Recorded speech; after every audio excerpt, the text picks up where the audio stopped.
하나님 말씀 호세아서 5장입니다. 호세아서 5장 1절에서 끝절까지 말씀 교독합니다. 1절 말씀 제가 먼저 받들어 봉독드립니다. 제사장들아 이를 들으라. 이스라엘 족속들아 깨달으라. 왕족들아 귀를 기울이라. 너희에게 심판이 있나니 너희가 미스바에서 올무가 되며 다볼 위에서 친 거물이 됨이라. 호세아서 5장입니다. 호세아서 5장 어제는 2절에 있는 살육죄라는 내용의 지정의신의 그 표현들, 죄를 어떻게 볼 거냐, 상처, 지분야로 보는 것은 상처, 병, 여기 오늘도 본문에도 있습니다. 13절에 자기의 병, 자기의 상처, 이렇게 판단하고 받아들이는 분야가 지분야다. 정분야, 어분야, 신분야, 죄에 대한 그 반응하는 이런 표현이 다 다르단 말이죠.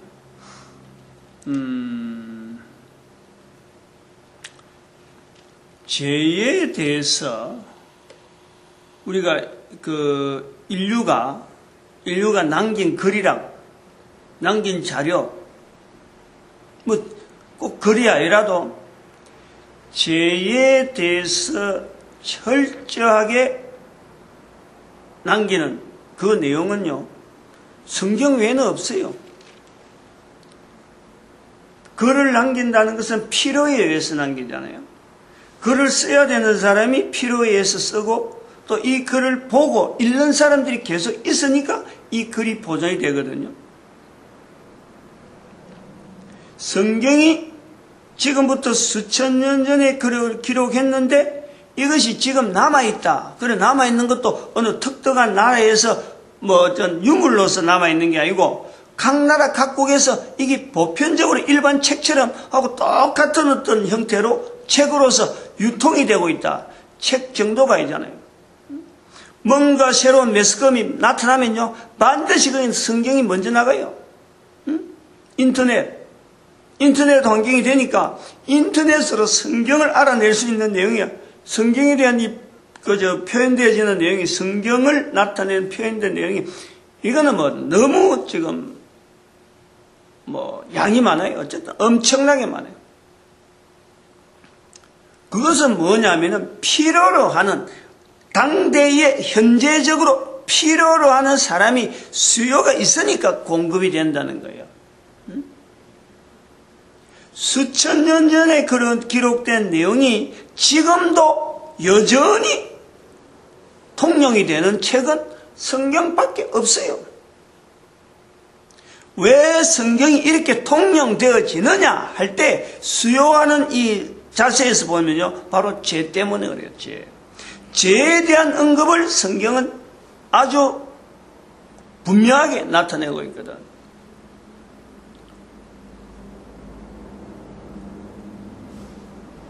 성경 자체를 대해서 우리나라 사람만이 유독이 뭐 그런 나라가 없는 것도 아니지만은 이 불교하고 비교해가지고 우리는 그래요. 우리는 제가 책에 그런 불교하고 우리 기독교 관계를 좀 설명을 해놨는데, 이런 개념을 이야기하려고 하면 좀 시간이 다른 데로 언데로 가버려야 되니까 그 책에서 아마 참고를 해야 될 거라. 우리는 이 극동에, 극동 지역에 있는 이 반도 국가였어요. 종교도 하나의 유통이었다니까요, 유통. 근데 우리는 불교가 들어올 때는요, 종교로서의 불교가 이게 유통이 돼가지고 일본이 있고, 일본이 그걸 받아들이고 서로 왕래가 되어지고, 우리가 받았으니까 일본에 줘야지 하고, 이런 어떤 유통구조가 아니고, 우리한테 오는 것이 아주 힘들게 왔어요. 힘들게. 여기 이차돈 씨 같은 사람이 순교하면서 받아들이는 거예요. 그만큼 일반 종교 유통에서 중국이나 인도 이런 데서 그 당시의 시대에 아주 시대적으로 유통되는 이런 어떤 구조에서 보면 우리는 한쪽 끝에 있었어요. 그런데 불교가 들어오고 나서 유통이 안 되는 거예요. 그래서 불교가 오래 간 거예요. 다르게 대체될 만한 게 없어서 이게 불교 형태로 계속 남아있는 거예요.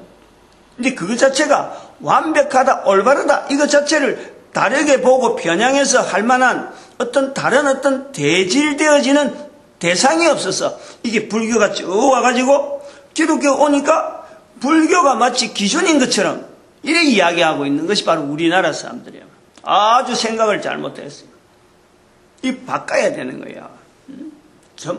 옛날 같으면은 이런 문화가 인터넷도 아니고 뭐 참 제한된 어떤 공간에 매스컴들이 왔다 갔다 하고 막 우리나라 말고 우리 내 거, 너 거, 이 몇몇 지역, 남쪽, 북쪽, 중국 요 정도에 대해서만 세계관이 돼 있을 때는 막 그래도 할 수 없다 하는 거지만 지금은 온 이 글로벌 시대가 되었고 정보가 뭐 굉장히 발달되게 지금 개방되어 있잖아요.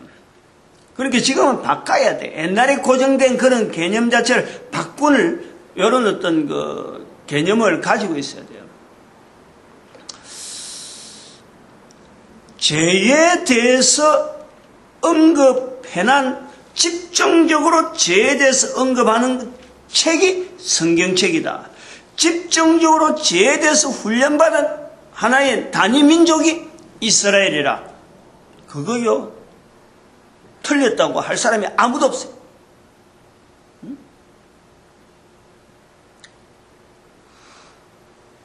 하나님과 인간과의 관계를 피조물의 관계로서 창조주와 피조물의 관계에서 하나님 앞에서 인간이 왜 죄인이냐라고 할 때 하나님에 대해서 인격적으로 반응하지 않은 인격체 인간, 요걸 나타내는 것이 성경이고 그것이 바로 신분야의 표현이라는 거예요.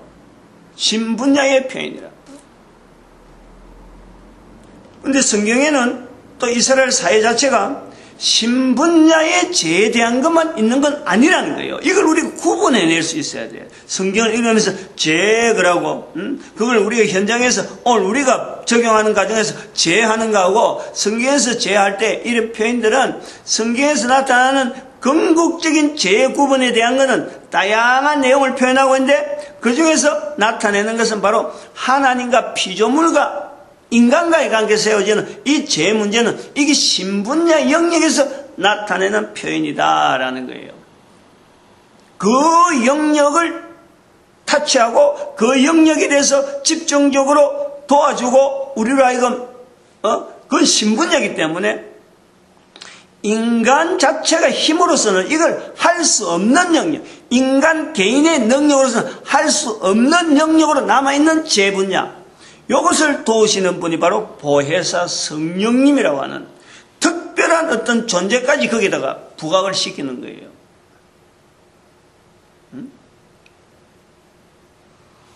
나머지 지분야가 아닌, 신분야가 아닌 어분야, 정분야, 지분야에 대한 내용은 일반적인 사회에서 거의 되도록 대개가요. 각 나라 각국마다 지금 현재 민족 단위로 다 이게 인식이 가능한 내용이라. 이스라엘 백성들이나 오늘도 성경에도 이스라엘이라 그러고 에브라임이라 그러는 이런 표현들요. 이게 다 어떤 그런 부분에 층이 있다. 제사장들아, 이스라엘 족속들아, 그 다음에 왕족들아 하는 이런 표현들. 즉 제사장으로서 있어야 될 자리가 어떻게 보면은 이게 어분야에 관계되어지는 거예요. 이스라엘 족속들 가는 것이 이게 정분야랍니다. 그다음 왕족들 통치하고 하는 이게 지분야예요. 지분야. 빠져있는 거예요. 지금 선지자라고 하는 너희 선지자들 하는 그 신분야가 빠져있는 거예요. 표현에서 보면 오늘 1절에 있는 5장 1절에 있는 이런 것을 개념화시키는 이 내용이 바로 인격체 면역 시스템으로 개념화시킨다는 거예요. 자꾸 듣게 만드는 거지.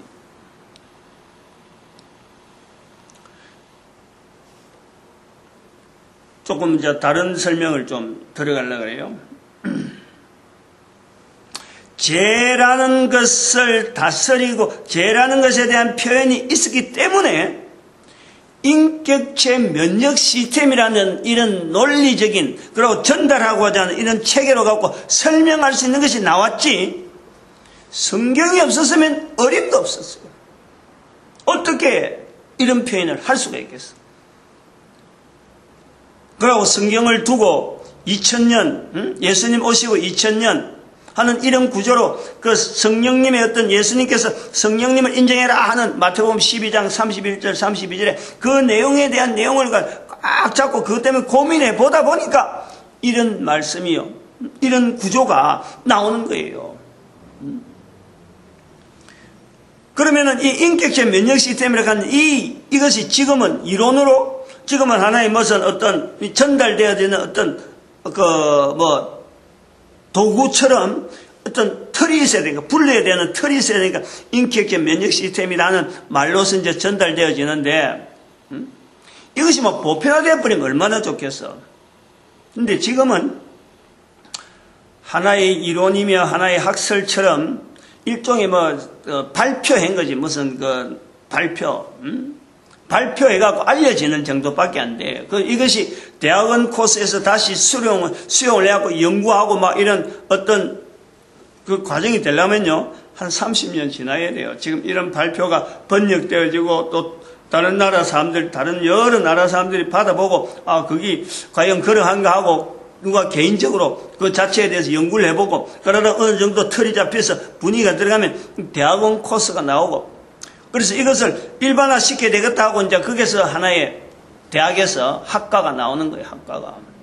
그 대학에서 받아가지고 막 보편화되고, 이걸 학문처럼 아니면 이게 무슨 어떤 운동처럼 막 이렇게 쫙 퍼져나가는 이런 시점. 이것이 지금 현재 여기서 앞으로 30년 지나면요, 반드시 이거는 대학원 코스가 되어지는 이런 번역되어지고 각 나라마다 이게 수용된다. 30년 같아도 거의 빨라요. 인터넷 시대니까 가능하다니까. 또 30년 정도 두고 대학 코스, 그 다음에 30년 지나면 일반적으로 사람들이 그런 게 있는가 보다 하고 이렇게 일반화 되어지는 이런 어떤 하나의 그런 것이 있어 하고 이렇게 되어지겠죠. 근데 그것보다 더 빨리 될 수 있는 것이, 그런 시간을 빨리 단축시킬 수 있는 것이 바로 이 다니엘 아침 기도회라는 거예요. 다니엘 아침 기도. 이거는 다니엘 아침 기도는 집중적으로 지금 여기 지정하신 이 어떤 인격체 면역 시스템에 대한 내용으로 딱 전부 다 맞추려고 하니까 1년, 지금 보니 1년이 조금 더 걸리겠는데, 그런 요소들이 개인이 가능하냐? 학교가 있어서 가능하냐? 아닌 거예요. 바로 성령님이 도우신다니까. 성령, 개인을 도우시, 개인이 역사하신다니까. 당장이라도 누구 한 사람, 어떤 사람은 이걸 듣자마자 말자 말이요. 내가 보낸 시간보다 더 빨리 이것 자체를 받아들여가지고 자기 삶의 환경을 싹 바꿀 수가 있는 거예요. 이거는 적용하면은 적용할 대로 어마어마한 역사가 나타나는 거예요. 다른 데로 갈락하는 이유가 이제 어디라면, 이스라엘 백성들에 의해서, 즉 성경에서 나타난 내용을 볼 때 이스라엘이라고 하는 나라 단위에서 의해서 지정어신의 각 분야에, 적어도 신분야에, 지정어에 대한 내용은 다른 나라도 다 적용하고 있다면 신분야에 대해서 훈련받는 민족은 이스라엘 밖에 없다. 지금도 마찬가지다. 민족 단위로, 국가 단위로. 이걸 우리가 이스라엘 백성들의 지금 현재 존재하고 있는 1945년 이후로 독립하고 해방했다는 그 나라 자체 위치를요, 우리가 인정을 해줘야 돼요. 인정을. 별도로 구분되어지는 독특한 하나의 민족이라는 것 자체를 인정을 해줄 필요가 있어요. 분명히 차별을 해줘야 되고, 또 그에 대해서 우리가 온 세계 인류 가운데 저들을 통해서 나타내려는 것이 뭐냐 하는 것을 분명히 알고 우리가 접근해야지. 그냥 하나의 국가, 이게 아니에요. 이스라엘은 하나의 국가가 아니고, 전 세계에서 수백 개 국가 중에서 하나의 국가가 아니고, 독특한 훈련을 받은 역사를 가진 민족, 거기에 대응될 수 있는 민족이 바로 우리 대한민국이라, 한민족이라니까. 우리 한민족도 굉장히 독특한 거예요. 그 이스라엘을 인정 안 하면 우리 자체도 인정이 못 되는 거예요. 그러니까 다른 나라 사람들은 인정 안 하더라도 우리 한민족은 뭐 우방이고 뭐 이런 어떤 정치적인 관계에서 그게 아니라 성경에서 나타나는 죄에 대해서 특별히 훈련되어지는 이 민족이라는 자리에서 이스라엘을 구별해 줄 수 있는 나라는요, 우리나라밖에 없어요. 우리가 이스라엘을 옹호해주고 지원해주고 그 관계성을 전 세계 어느 민족보다도 이게 돈독해야 될 필요성이 있다니까. 왜냐, 우리의 사명이 있으니까. 열방의 선지자라 하는 이 사명이 있으니까. 그러면 이스라엘 민족이 신분야에 대해서 훈련을 받았다. 신분야. 이것이 바벨론하고 전쟁을 통해서 우리가 에스겔이나 에레미야를 통해서 우리가 볼 때 바벨론에 의해서 포로로 접어간다. 이런 내용을 보면은 전쟁이잖아요. 전쟁 환경. 요 우리가 아주 유심히 생각해야 돼. 우리 인류 사이에서 전쟁이라는 환경 자체가 왜 생겼느냐? 이 성경에서 나와야 되나? 이게요, 철저하게 성경에 의해서 그 원인을 찾아내고 그 방향이 어느 방향이냐 하는 것을 우리가 찾아나가야 돼요. 아무튼 전쟁이라는 환경을 통해서 이게 어분야, 어분야에 대한 죄에 대한 내용이요, 이 전쟁에 의해서 우리가 정리가 되는 거예요. 개론 다시 이 어떤 정립이 되는, 이스라엘 안에서도 이스라엘의 남유다와 북왕국 사이에서 전쟁이라는 이런 자체가 바로 이게 어떤 보면 어분야의 환경 변화잖아. 환경. 전쟁은 나면 사람이 죽든지 고의적인 어떤 이 환경 변화를 일으키는 것이 이 전쟁이란 말이야. 이게 국가 간의 이스라엘과 신분야의 죄에 대한 개념을 가지고 있는 이 이스라엘이 바벨론에 의해서 전쟁에서 분해돼 버리잖아. 바벨론이 가지고 있는 문화는 지정에 대한 죄에 대한 건요, 이미 바벨론이 가지고 있었어요. 그런데 이 지정으로 되어 있는, 바벨론으로 되어 있는 문화는, 그 문화는 전쟁을 말미암아 이스라엘이 가지고 있는 신분야의 죄에 대한 이 환경 자체가 전쟁으로 인해서 이 지정에 대한 개념으로서 죄에 대한 개념을 가지고 있는 사람들이 전쟁이라고 하는 이 도구를 통해서 분야의 죄에 대한 개념을 이게 형성시킨다는 것을 우리가 보는 거예요. 인류사를 통해서 보는 거예요. 이스라엘 안에서 이미 있었지. 이 개념이 있는데 이게 이제 인류사 전체로 흩어가는 과정을 보면은 지정의 바벨론의 정분야까지가 있는 이 바벨론 문화하고 이제는 믹스가 되는 거예요. 그래서 전쟁이라는 속에서 하나의 어분야의 죄라는 것에 대한 전쟁을 일으키는 것, 환경에 대한 이런 데서 사람들이 논리를 정당방위라 하는 부분에서 죄에 대한 것하고 대응되어지는 또 다른 어떤 발전된 논리들, 이런 언어들이 막 형성되어지는 거예요. 정당방위다. 그래서 그 종교 전쟁은 뭐 성전이다, 이런 식으로 오히려 미화를 시키는 거예요. 그 인간 측에서 그렇지. 근데 요 문화가 구라파 문화예요. 지정어로 되어지는 전쟁 문화를 통해서 이 구라파 문화가 하나의 유럽 문화가 나중에 또 헬라 문화하고 일으키고 그 다음에 로마 제국을 일으키는 요 관계에 흘러가는 어떤 큰 문화가요, 이게 지정어로 되어지는 이 죄에 대한 개념을 가지게 된다. 근데 거기에 두 나라가 독특한 나라가 있어요. 세 나라까지 해야 되는데 안 될 것 같은데, 헬라 문화는 바벨론 문화가 지정에 대한 죄에 대한 개념을 갖고 있었다면은, 헬라 문화는 이 어디로 발전시키냐면은 이것을 지 분야의 죄로 발전시키는 거예요. 헬라 문화가 그래요. 우리가 그런 분리를 좀 해낼 수 있어야 돼요. 그래서 전부 다 머릿속에 뭐 개념 자체를 개념화시키는 거예요. 이걸 로마 제국이 그대로 안고 있으면서 바벨론에서 넘어와서 전쟁이라는 이런 지정어로 되어지는 어떤 죄에 대한 개념을 그대로 로마 제국이 형성되어 온다는 거예요. 그런데 여기서 중국을 반드시 이야기해야 되는데, 중국, 일본을 이야기해야 돼요. 중국은 자발적인 이스라엘 민족하고 연결되지 않는 가운데 마쳐야 되겠네요. 일본하고 내일 또 하도록 하겠습니다. 기도드립니다.